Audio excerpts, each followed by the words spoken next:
जो जनता के लिए मेहनत करते हैं उनको टिकट देती है। लेकिन जिस दल से आप बात कर रहे हैं, जो पिछला बार भी आप चाहते थे कि राजद साहब को टिकट मिले, आपको पता है सेकुलर तो है वो दल, लेकिन कितने मुसलमान। सबसे बड़ी बात यह है कि हम दूसरे मुसलमानों की बात नहीं करेंगे और दूसरे लोगों की बात नहीं करेंगे। एकदम ईमानदारी की बात यह है कि हमारे जो लोग टिकट हमको दिलवाने में लगे थे वे लोग बड़ी दिल से लगे थे। हमारा जो उनका डीलिंग कर रहा हूँ कि पार्टी मुसलमानों को टिकट देती है या नहीं देती है, मैं सिर्फ ये जानता हूँ कि पार्टी ने एज ए मुस्लिम हमको विधानसभा में टिकट दी थी। पार्टी के साथ कौन सी मजबूरियाँ, कौन सी दुश्वारियाँ आई, पार्टी ने हम नहीं चुनाव लड़ना चाहते हैं तो अपने किसी आदमी को दें, किसी मुस्लिम को दें, ताकि सिवान जिला से भी एक मुसलमान को आरजेडी से सीट दिया जाए। आरजेडी मुसलमानों के बारे में सोच रही थी, बिल्कुल आरजेडी इस बात को सोच रही थी कि किसी मुसलमानों के बारे में सोच रही थी। तो आपको लग रहा है इस बार बिहार विधानसभा में भी आरजेडी को मुसलमानों के बारे में सोचना चाहिए, क्योंकि 8 विधानसभा है, एक भी मुसलमान को टिकट मिलता नहीं है। आज पिछले कई दशक से मतलब हम लोग देख रहे हैं कोई मुसलमान चुनाव, लास्ट टाइम हमको लग रहा है डब्ल्यू का चुनाव लड़ते, उसके बाद एक उम्मीदवार दिखा दीजिए जिसको टिकट मिला आरजेडी से। तो आपको लग रहा है, जब आप ये कह रहे हैं कि पार्टी ढूंढ रही थी कि मैडम किसी का सिफारिश कर दे उसको टिकट हम दे देंगे, तो आपको लग रहा है कि पार्टी वाकई ढूंढे तो विधानसभा में भी दे, तब बड़हरिया भी, रघुनाथपुर भी, सिवान भी दे। तो पार्टी आपके नाम का मुहर लगा के फाइल नहीं रख देती कि बड़हरिया का टिकट जो है वो अशरफ अली को जा चुका है। पार्टी ने कहीं ना कहीं सोचा था, तो ही तो उन्होंने मुहर लगा के दे दिया कि अशरफ अली को देंगे। फिर ऐसा कौन सा शक्ति काम कर रहा था जो आपका टिकट कटा? आप जो है वो गुस्सा के बोले हैं तेजस्वी यादव को कि ठीक है छोड़ दो डॉक्टर अशरफ अली को, जिसको देने का मन है उसी को दे दो, दूसरे को जो लोग कह रहे हैं। तेज प्रताप यादव भी ये चाहते थे कि डॉक्टर अशरफ अली को टिकट मिले। अब वो चाहते थे कि नहीं चाहते थे, लेकिन मेरे आदमी से जो सच्चाई थी इस बात को उन्होंने बताया। BA, BCom, BSc, MA, MCom करें विश्व की सबसे बड़ी यूनिवर्सिटी इग्नू से। सॉल्व असाइनमेंट्स और गाइड बुक्स प्राप्त करें। संपर्क करें Mahakal computers, DAV PG college के पास, पंच मंदिरा मोड़ से दाहिने, सिवान। नमस्कार, स्वागत है आप सभी का न्यूज इंडिया तक पे। और आपको बता दें कि लोकसभा चुनाव समाप्त हो चुके हैं, ऐसे में सभी की निगाहें अब बिहार विधानसभा चुनाव पर है। और आज हम मौजूद हैं बड़हरिया विधानसभा क्षेत्र में और हमारे साथ डॉक्टर अशरफ अली मौजूद हैं, जो कि पूर्व में बड़हरिया विधानसभा से चुनाव भी लड़ चुके हैं। हालांकि इनकी तमाम तैयारियां राजद से चुनाव लड़ने को थी, लेकिन इन वक्त पे राजद ने इनको ना बोल दिया और जिसके कारण इनको निर्दलीय उम्मीदवार के रूप में चुनावी मैदान में खड़ा होना पड़ा। ऐसे में उस बात के लगभग 4 साल से भी ज्यादा हो चुके हैं और अब 2025 के दहलीज पर हम लोग खड़े हैं, जब 2025 में बिहार विधानसभा चुनाव होगा। लेकिन आपको बता दें कि एक बार फिर से भले ही डॉक्टर साहब राजद में ना हो, लेकिन इनकी जो पत्नी है उन्होंने आरजेडी का दामन थाम लिया है और लगातार राजद के लिए मेहनत करती आई है। ऐसे में कई सारे सवाल डॉक्टर साहब से करेंगे।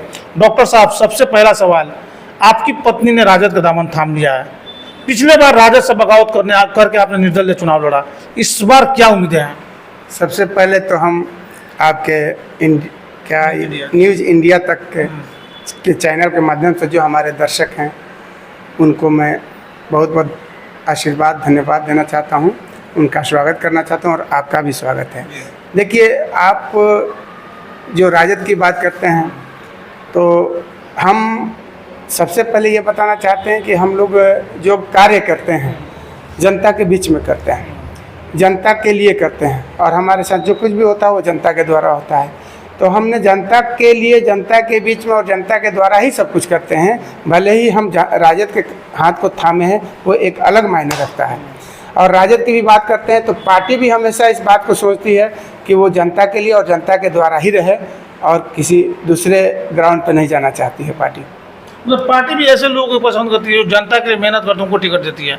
लेकिन जिस दल से आप बात कर रहे हैं, जो पिछला बार भी आप चाहते थे कि राजद साहब को टिकट मिले, आपको पता है सेकुलर तो है वो दल, लेकिन कितने मुसलमानों को टिकट देती है? देखिए, सबसे बड़ी बात यह है कि हम दूसरे मुसलमानों की बात नहीं करेंगे और दूसरे लोगों की बात नहीं करेंगे। एकदम ईमानदारी की बात यह है कि हमारे जो लोग टिकट हमको दिलवाने में लगे थे वे लोग बड़ी दिल से लगे थे। हमारा जो उनका डीलिंग था सो था, हमारे लोग लगे थे और पार्टी ने मेरे नाम का टिकट बना करके फाइल में बंद कर दिया बड़हरिया विधानसभा का। मैं आपको बता दूं, आपको जानकारी दी गई थी इस बात? एकदम परफेक्ट जानकारी थी। और पार्टी क्या देगी, हमको जानकारी देने वाले दरौंदा विधानसभा के के सिन्हा थे, जो अपने टिकट के लिए वहाँ पार्टी कार्यालय में थे, और उन्होंने हमसे ये बताया, डॉक्टर साहब बड़हरिया विधानसभा की फाइल 1 बजे रात को डॉक्टर अशरफ अली के नाम से लिख करके बंद कर दी गई है, आप जिसको भी लगाए हैं उनको थोड़ा टाइट कर दीजिए, आपका टिकट मिल जाएगा। कन्फर्म कि पार्टी मुसलमानों को टिकट देती है या नहीं देती है, मैं सिर्फ ये जानता हूँ कि पार्टी ने एज ए मुस्लिम हमको विधानसभा में टिकट दी थी। पार्टी के साथ कौन सी मजबूरियाँ, कौन सी दुश्वारियाँ आई, पार्टी ने मेरे से एक्सप्लेन नहीं किया, लेकिन शायद किसी कारण हमारा टिकट, पार्टी की मजबूरी और दुश्वारियाँ की बात रहती तो पार्टी आपके नाम का मुहर लगा के फाइल नहीं रख देती कि बड़हरिया का टिकट जो है वो अशरफ अली को जा चुका है। पार्टी ने कहीं ना कहीं सोचा था, तो ही तो उन्होंने मुहर लगा के दे दिया कि अशरफ अली को देंगे। फिर ऐसा कौन सा शक्ति काम कर रहा था जो आपका टिकट कटवा? देखिए, तो आज तक मुझे भी नहीं पता चला ना, और पार्टी ने भी नहीं बताया कि कौन सी शक्ति काम कर रही थी, कौन सी बातें थी जो मेरा टिकट कट गया। और हम पार्टी पर इसके लिए तोहमत नहीं लगा सकते हैं, क्योंकि हम पार्टी का बात नहीं मान सकते हैं। हमारे जो लोग टिकट दिलवा रहे थे उनकी बात नहीं मान सकते हैं। कम से कम के सिन्हा, कौशलेंद्र कुमार सिन्हा की तो बात जरूर मानेंगे ना। बेचारे वो हमारे फ़ोन पर सुबह, अहले सुबह 7:30-8 बजे करीब में फ़ोन करके बोले कि डॉक्टर साहब आपका टिकट कंफर्म हो चुका है बड़हरिया विधानसभा। हम 1 बजे रात को आपके बड़हरिया विधानसभा की जब बारी आई तो हम देखे, सुने, जाने, हम अपने टिकट के लिए वहाँ मौजूद थे। काटने का सूचना मिला कि आपका टिकट काट के बच्चा पांडे जी को दे दिया गया, तब किसने सूचना दिया? क्या उसमें भी हमारे आदमी लगे हुए थे, हमारे आदमी लगे थे। हम हर रिसोर्स से पता किए। हम लोग पटना गए थे, उस समय पटना थे। जब पटना से लौटने लगे, जब क्लियर हो गया कि टिकट हमें नहीं मिल रहा है, तो हम पटना से लौटने लगे, तो रास्ते में एक और रिसोर्स से बात की। तो उस रिसोर्स ने हमको ये बताया कि तेज प्रताप जो हैं वो गुस्सा के बोले हैं तेजस्वी यादव को कि ठीक है, छोड़ दो डॉक्टर अशरफ अली को, जिसको देने का मन है उसी को दे दो, दूसरे को जो लोग कह रहे हैं। तेज प्रताप यादव भी ये चाहते थे कि डॉक्टर अशरफ अली को टिकट मिले। अब वो चाहते थे कि नहीं चाहते थे, लेकिन मेरे आदमी से जो सच्चाई थी इस बात को उन्होंने बताया था कि पापा के गुस्सा में कहने के बाद डॉक्टर साहब को टिकट को नहीं दिया गया, किसी डॉक्टर साहब को टिकट नहीं दिया जाएगा, किसी दूसरे को टिकट दिया गया। डॉक्टर साहब गोरे कोठी से कौन अहमद आते हैं, उनको कहा जाता है कि टिकट कंफर्म है, उनके भी नाम की मोहर लग चुकी है। बड़हरिया से अशरफ अली जी आते हैं और उनके भी नाम की कहा जाता है कि मोहर लग चुका है। फिर ऐसा कौन सा शक्ति है कि कौन अहमद का भी टिकट कट जाता है, अशरफ अली का भी टिकट कट जाता है, और सीवान के मुसलमान जो इस खबर को देख रहे हैं, जो हर बात पे मुसलमान किए रहते हैं लोकसभा में, ऐसा कौन सा ये है कि फिर विधानसभा में ये लोग विरोध नहीं कर पाते हैं और उनके लिए मजबूरी हो जाती है, किसी और को टिकट मिलता है और सारे लोग उसको वोट देने लगते हैं? देखिए, लोकसभा की जब आप बात करते हैं तो कुछ लोगों ने हमसे बताया कि मैडम को टिकट देने के लिए इंतज़ार किया गया पार्टी के द्वारा, और ये भी बताया गया कि मैडम अगर गुस्साई हैं, नहीं टिकट ले रही हैं, तो मैडम इस बात का भी इंफॉर्मेशन भेजें कि किसी दूसरे मुस्लिम को टिकट दिया जाए। क्योंकि एक बात पे चर्चा हुई थी पार्टी में, इस बात पे चर्चा हुई थी कि मुस्लिम को और सीट बढ़ाया जाए, मुस्लिम के लिए लोकसभा में सीट बढ़ाया जाए। तो जहां मुस्लिम का सीट रहेगा, जहां मुस्लिम की बहुलता रहेगी, वहीं ना टिकट देगी पार्टी। सवाल तो ये भी है कि हेना साहब मान लीजिए तो चुनाव लड़ती रही हैं, उनके पति शहाबुद्दीन साहब यहाँ से सांसद रहे, ऐसे में तो सबसे पहला हक तो उन्हीं का बनता है। देखिए, वो तो हर हाल में उनको चुनाव लड़ना चाहिए। पार्टी से उनको जो मान सम्मान नहीं मिला, उन्होंने बगावत करके चुनाव लड़ा, देखिए तो फिर दूसरे मुसलमान को वो सेकेंडरी बात है। ये पार्टी, ये चुनाव के दिन की बात है, ये टिकट के दिन की बात है, नॉमिनेशन के दिन की बात है। लेकिन उसके पहले की जो बात है, जो वहाँ के लोग बोले कि नहीं, मैडम का इंतजार किया गया, मैडम के गुस्से का भी इंतजार किया गया, लेकिन अगर ये भी इंतजार किया कि अगर मैडम नहीं चुनाव लड़ना चाहती हैं तो अपने किसी आदमी को दें, किसी मुस्लिम को दें, ताकि सिवान जिला से भी एक मुसलमान को आरजेडी से सीट दिया जाए। आरजेडी मुसलमानों के बारे में सोच रही थी, बिल्कुल आरजेडी इस बात को सोच रही थी तो कि किसी मुसलमानों के बारे में सोच रही थी। तो आपको लग रहा है इस बार बिहार विधानसभा में भी आरजेडी को मुसलमानों के बारे में सोचना चाहिए, क्योंकि 8 विधानसभा है, एक भी मुसलमान को टिकट मिलता नहीं है। आज पिछले कई दशक से मतलब हम लोग देख रहे हैं कोई मुसलमान चुनाव, लास्ट टाइम हमको लग रहा है डब्ल्यू का चुनाव लड़ रहे थे, उसके बाद एक उम्मीदवार दिखा दीजिए जिसको टिकट मिला आरजेडी से। तो आपको लग रहा है, जब आप ये कह रहे हैं कि पार्टी ढूंढ रही थी कि मैडम किसी का सिफारिश कर दे उसको टिकट हम दे देंगे, तो आपको लग रहा है कि पार्टी वाकई ढूंढ रही, तो विधानसभा में भी दे, तब बड़हरिया भी, रघुनाथपुर भी, सिवान भी दे मुसलमानों को टिकट। देखिए मेरे बात, मैं जो आपकी बातों का जवाब देना चाहता हूँ कि जो गुजरा, मैं उस पर कॉन्फिडेंशियल बात कर रहा हूँ। गुजरा ये कि पिछले विधानसभा में डॉक्टर अशरफ अली के नाम से टिकट बुक हो चुका था, फाइल बंद हो चुका था। इसकी मैं कॉन्फिडेंस आपको देता हूँ। दूसरा ये भी कॉन्फिडेंस दे रहा हूँ शाहिद खुदा में कि मैडम का इंतजार हो रहा था और ये भी इंतजार हो रहा था कि किसी और मुस्लिम को अगर प्रपोजल मिल जाए तो हम सिवान जिला से उस मुस्लिम को टिकट दे दें। और आपको एक और बात बता दूं कि टिकट के मामलात में बहुत दोहमत चला, बहुत क्या कसमकस चला सिवान जिले के टिकट के मामले में। अंत में यह फैसला हुआ कि श्री अवध बिहारी चौधरी को, माननीय अवध बिहारी चौधरी को टिकट दिया जाए, क्योंकि फिर कोई नहीं दिख रहा था। लेकिन इंतज़ार किया गया है सिवान लोकसभा के लिए। एकदम मैं आपको बोल रहा हूं कि कॉन्फिडेंशियल इंटरनल न्यूज कि इंतजार किया गया है कि सिवान लोकसभा को कम से कम और किसी एक मुस्लिम को टिकट दिया जाए। कुछ खास समझ में इंतजार करना नहीं करना। जब हेना साहब तो चुनाव लड़ना ही था, उन्होंने बगावत कर दिया था और बोला कि मैं निर्दलीय के रूप में चुनाव लड़ूंगी, मैं किसी दल के साथ नहीं। उसमें इंतजार करने और नहीं करने का तो कोई मतलब ही नहीं है। लेकिन आरजेडी को इतनी दिलचस्पी है मुसलमानों को, इस बार विधानसभा में टिकट देना चाहिए उसको, आपके हिसाब से देना चाहिए ना। देखिए मैं ये बता रहा हूँ कि जो गुजरा है उसमें तो आप सुन लिए ना, और मैं ये उम्मीद करता हूँ, ये कयास लगा रहा हूँ कि जब चुनाव आएगी तो हम लोग अपनी आंखों से देखेंगे। हम इस बात को तो शक्ति काम नहीं करेगा। अब तो ये मैं कैसे कहूँ, मैं तो ये नहीं जानता हूँ कौन सी शक्ति थी, किसने क्या कहा, किसने क्या नहीं किया।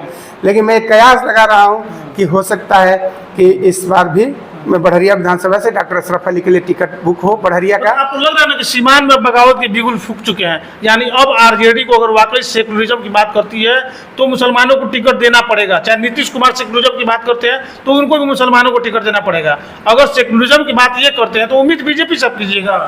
देखिए कहने का मतलब है कि जब टिकट दे ही रहा है तो हम सेकुलरिज्म और मुसलमान की बात क्यों करेंगे। हमको तो 2020 में भी टिकट मिला था और 2025 में भी हम उम्मीद लगा बैठे हैं। हाथ में टिकट नहीं मिल जाए, आप चुनाव नहीं लड़ जाए पार्टी टिकट, तो कैसे मान के कि आपको टिकट, कोई ना कोई शक्ति काम किया ना जी कि आपको टिकट काट दिया गया। बिल्कुल सही बात। तो पार्टी को अपना भी तो फैसला लेना चाहिए कि नहीं भाई डॉक्टर अशरफ अली हमारे लिए काम कर। आप काम करते हैं ना, हम लोग तो देखते हैं दिन रात आप ग्राउंड में। देखिए सबके साथ मजबूरियां हैं। हमने आरजेडी के बैनर तले काम किया पिछली दफा, लगभग 25 लाख रुपया मैंने आरजेडी के लिए लगाया था उसका प्रचार में। लेकिन उतना पैसा लगाने के बाद किसी दूसरे को टिकट दे दिया गया, दूसरे को टिकट मिल गया, तो हम इस सिस्टम से बगावत रही होंगी। ये भी कोई बेवफा नहीं होता। बिल्कुल तो वैसा ही कुछ हो गया आपके साथ, मेरे साथ हुआ या पार्टी के साथ हुआ कि इस सिस्टम में हुआ। कहीं ना कहीं मजबूरियां थी और इसको हम अपने नसीब पे छोड़ देते हैं। ऊपर वाला नसीब जिसको जहाँ ले जाए वहीं पर उसको जाना है। इस बार जब 2025 के चुनाव होंगे ऐसे में डॉक्टर अशरफ अली चुनावी मैदान में खड़े होंगे क्योंकि पत्नी चुनावी मैदान में खड़ी होंगी। देखिए हम दोनों तैयार हैं। अब पार्टी के साथ अगर लगे कि हम महिला रिजर्व टिकट देंगे तो महिला को दे, अगर उसको लगे कि जनरल टिकट देंगे तो हम लड़ जाएंगे। हम अगर जनता के काबिल हैं, दोनों पार्टी के काबिल हैं, तो हम दोनों में से कोई एक आदमी लड़ सकते हैं। इसके लिए कोई दिक्कत नहीं। लड़ाई लड़ने की बात होगी, थोड़ा सा विकास के मुद्दे पर बात कर लेते हैं, बड़हरिया के विकास पे। क्योंकि सवाल आपसे तो नहीं बनता है, सवाल तो बनता है बच्चा पांडे जी से, जो कि विधायक हैं, लगातार 2 बार यहाँ से विधायक रहे। लेकिन आप ये जब वोटर के तौर पर अगर देखते हैं, जो चीज़ें आपको मिलनी चाहिए बड़हरिया में, जो वादे किए गए थे बड़हरिया की जनता से, आपको लग रहा है कि पूरा हुआ है? देखिए अब चूंकि मैं एक प्रत्याशी हूँ, एज ए प्रत्याशी आप पूछेंगे तो ये प्रत्याशी की बात है। पत्नी उसी दल से है जिस दल से ना बिल्कुल बिल्कुल, हमको किसी बात का खौफ नहीं है। मैं ये बोल रहा हूँ ना, मैं एक प्रत्याशी हूँ। पत्नी की बात छोड़िए, मैं तो एज ए प्रत्याशी की बात करता हूँ। एज ए प्रत्याशी जो आप हमसे पूछेंगे तो थोड़ी सी गड़बड़ बात हो जाएगी। इसलिए देखिए चुनाव से पहले बहुत सुंदर मैनिफेस्टो बनाया जाता है, मेहनत किया जाता है और उस मैनिफेस्टो पे लिखा जाता है ताजमहल बनवा देंगे, लाल किला बनवा देंगे, सारा कुछ किया जाता है, बुलेट ट्रेन चला देंगे, सारा कुछ, लेकिन होता कुछ नहीं। इन सारी बातों के लिए मैं आपको बता रहा हूँ कि एक सावन से, सावन मास जो एक पावन मास है, बाबा भोलेनाथ की मास है और उनके इस मास को पावन मास कहा जाता है। तो इस पावन मास के 1 तारीख से मैं प्रत्येक दिन पंचायत स्तरीय या पंचायतवर जन आशीर्वाद या ये कहिए जन विचार विमर्श करता हूँ डेली। जा नहीं रहे हैं, यहाँ बुला रहे हैं। आप कहेंगे तो उसके फोटो भी देंगे। यहाँ बुला रहे हैं और हम उस पर चर्चा करते हैं। हम किसी पार्टी के स्तर से चर्चा नहीं करते हैं। हमारी पूरी यही एजेंडा रहती है कि हमारे विधानसभा में क्या होता है, क्या हुआ, चुनाव में क्या हो जाता है, चुनाव में क्या नहीं होना चाहिए, इन सारी बातों पर चर्चा होती है। जनता की जिम्मेदारी है, जनता भूल जाती है। 5 साल जैसे चुनाव आता है तो भूल जाती है किसने मेरे लिए क्या किया है। जी बिल्कुल वही बात है। तो इन्हीं सारी बातों की चर्चाएं होती हैं और उस पूरे चर्चा में सिर्फ एक ही बात होती है, बड़हरिया के विकास की बात होती है। और सब लोग एक ही राग में ये बात कहते हैं कि हम लोग बहुत दुर्भाग्यवान हैं। ये बड़हरिया की दुर्भाग्य है कि बड़हरिया में जो भी विधायक आए, हम किसी विधायक महोदय का नाम नहीं लेना चाहते हैं क्योंकि वो हमारे लिए सम्मानित है, तो जो भी विधायक महोदय आए वो बड़हरिया के जनता के उम्मीद के मुताबिक कोई विकास, कोई कार्य नहीं कर सके। बच्चा पांडे खरा नहीं उतर पाए, कोई नहीं उतर पाया है। हम बच्चा पांडे का ही नाम नहीं लेते हैं। कोई भी जब श्याम तक बहादुर से- भी? जी, जब से बड़हरिया विधानसभा है तब से किसी विधायक की विधायकी के अनुरूप बड़हरिया में एक धारणा और बनी रहती है लोगों के दिमाग में, जो बड़हरिया से बाहर के हैं, शायद जो सीवान से हैं, सदर से हैं, चाहे कहीं से भी, कि बड़हरिया में मुसलमानों के नेता बहुत हैं यहाँ पर, लेकिन बनते एक भी विधायक नहीं है, चाहे कोई देखिए तो नहीं उस तरह के। देखिए इसके पीछे बहुत सारे फैक्टर्स हैं। हम किसी एक फैक्टर्स की चर्चा नहीं कर सकते हैं। हम भी तो मुसलमान हैं, लेकिन हम भी तो उम्मीद लगाए बैठे हैं।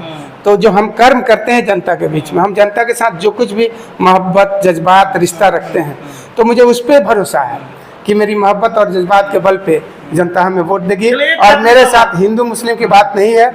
मैं एक डॉक्टर हूँ, मैं इंसान और इंसानियत का काम करता हूँ, तो मुझे वोट भी इंसान और इंसानियत से ही से मिलेगा। ऊपर उठ के लोग की सेवा करते हैं। लेकिन एक आखिरी सवाल, आपने कहा कि सिर्फ बच्चा पांडे ही नहीं, श्याम बहादुर ने भी विकास नहीं किया है। ऐसे में आपको क्या लगता है, क्या मैसेज देना चाहिए बड़हरिया की जनता को, क्योंकि ठगी तो अल्टीमेट जाके बड़हरिया की जनता ही गई है। देखिए अल्टीमेट मैसेज मेरा यही है कि जनता खुद से फैसला करे और जनता खुद से विचार करे। और इसके बाद की बात बता दूं कि जो हमारे विचार विमर्श होते हैं, आज लगभग 17वां पंचायत का होगा। हर डेली- पंचायत का होता है। डेली एक पंचायत की यहाँ बात होती है और हर दिन हर पंचायत से लगभग 70-80 लोग आते हैं और डेली शाम को यहाँ बात होती है 7 बजे से लेकर के 10 बजे तक।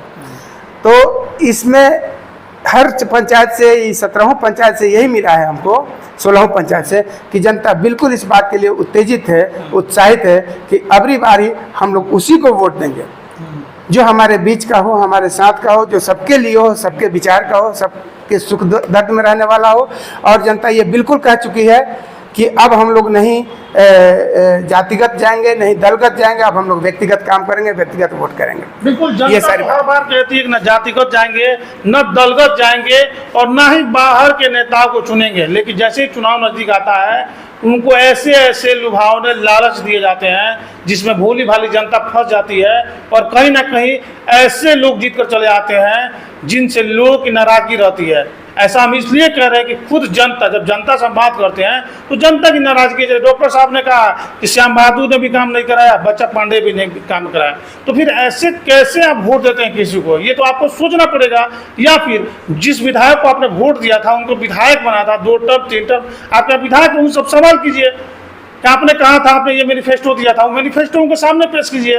वो मैनिफेस्टो का क्या हुआ, उन वादों का क्या हुआ, तब जाके बड़हरिया की विकास वाकई हो सकती है। ऐसे तमाम खबरों के लिए आप लोग देखते रहिए न्यूज़ इंडिया तक। ये देखिए, और एक और चीज़ जी बताइए, ये भी आपका एक ये मैनिफेस्टो है, ये कब का है? ये इस बार का है, चल रहा है अभी चल रहा है। तो देखिए, ये भी मैनिफेस्टो बना चुके हैं यहाँ पे, जो कि चुनाव लड़ने वाले हैं। परिस्थितियां जैसी बनेगी, या तो ये चुनाव लड़ेंगे या फिर इनकी पत्नी चुनावी मैदान में खड़ी होंगी, ये आप देख सकते हैं।